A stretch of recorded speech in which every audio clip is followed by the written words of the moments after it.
We're looking for Pedro Vega Jr. Now, we deal with people who are bad actors, who pretend to be bad, and then there are really bad people. This is a really bad person. Starting in 1986, he was arrested for rape, and NYPD worked it out of the state of New York, obviously. We sent him to prison for 13 years for another sexual battery. There was currently outstanding warrants for him for aggravated battery, where he stabbed and beat his estranged wife here back in May. He was hiding and he was running. And it turns out, as we're told at this point in the investigation, the person who loved him and protected him the most was his aunt.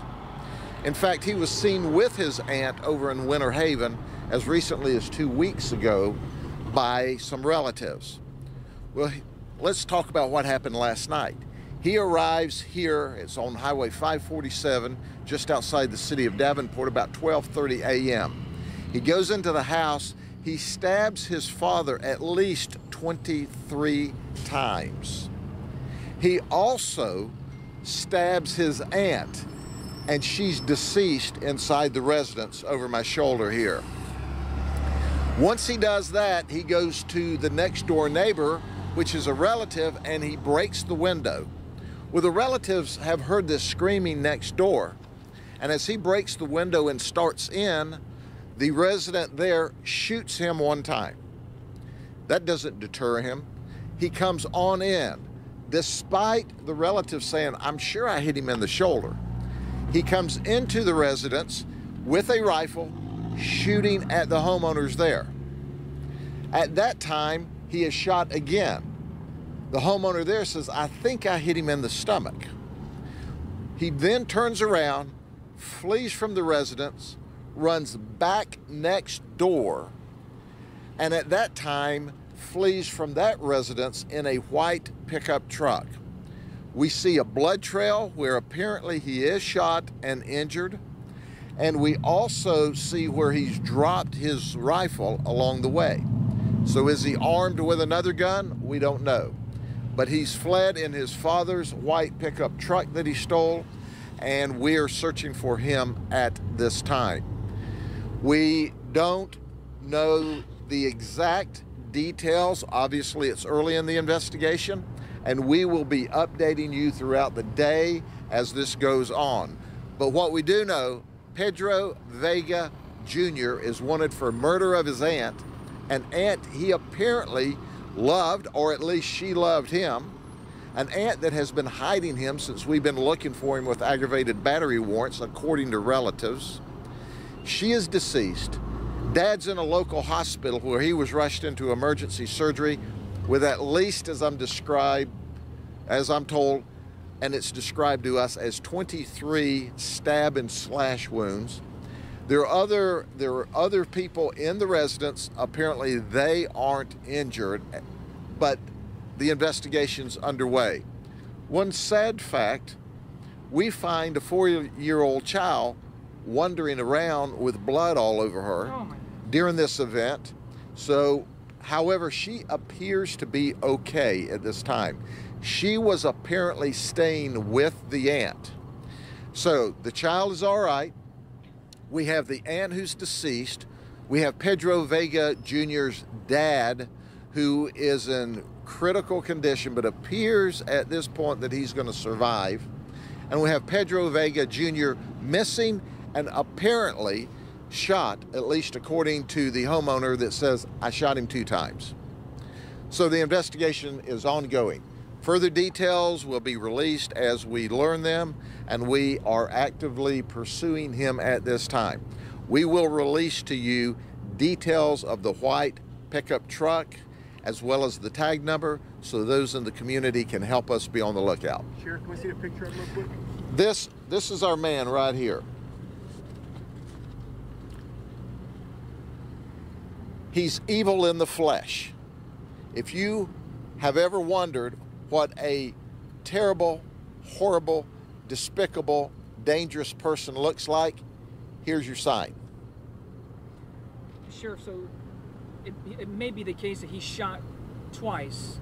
If that is the case, how does that change the search? Imagine you contact local hospitals, you do everything you can to find out where this guy's at. Obviously, we've already talked to all the local hospitals. He's not there. If in fact he's shot as is described to us, he's either got to be at a friend's house or on the side of the road, pulled off someplace with fatal wounds. He had a good blood flow going as we have tracked him from one house to the other. He certainly, for whatever reason, threw his gun down. And I suspect the reason he did is survival was paramount over having a gun in his hand. So we don't know. It's all speculation at this point, but it certainly appears, as the homeowner said, he's shot and he's bleeding profusely and he fled in this white truck. So I'm assuming you have hospitals notified to be on the lookout? All the hospitals in the local area are notified to be on the lookout. Certainly we're working with other family members. We're putting out broadcasts. We'll put out our Facebook. We need help finding him. Your message to someone who could be holding him in their home? Well, first off, if he's in your home and you're harboring him, you're on your way to jail too. It's just a matter of time today.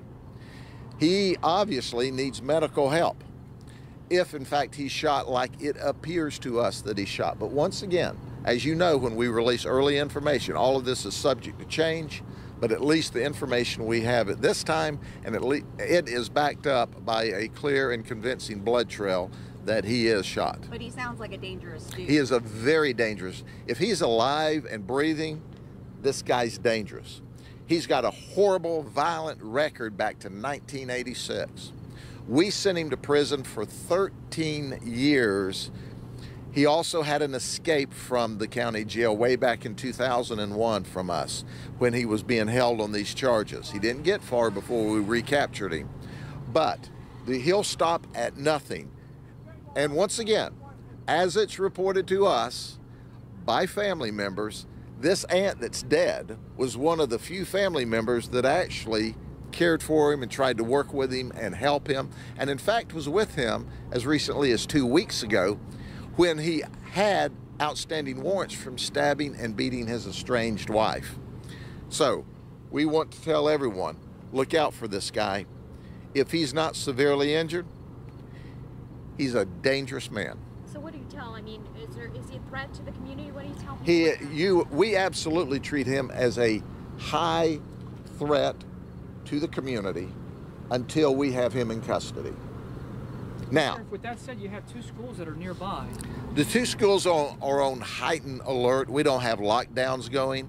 He's not at the schools. He's not coming to the schools. He is running. He is out of here someplace. You're positive? I'm as positive as you can be. I mean, I've done this for a long time. When you're trying to get away, you normally don't run into a school where you're going to draw a lot of attention. You're running the opposite way. But we do have them on heightened security in the unlikely event that he shows up there. Nothing's sure until we have him into custody. But I can assure you of this.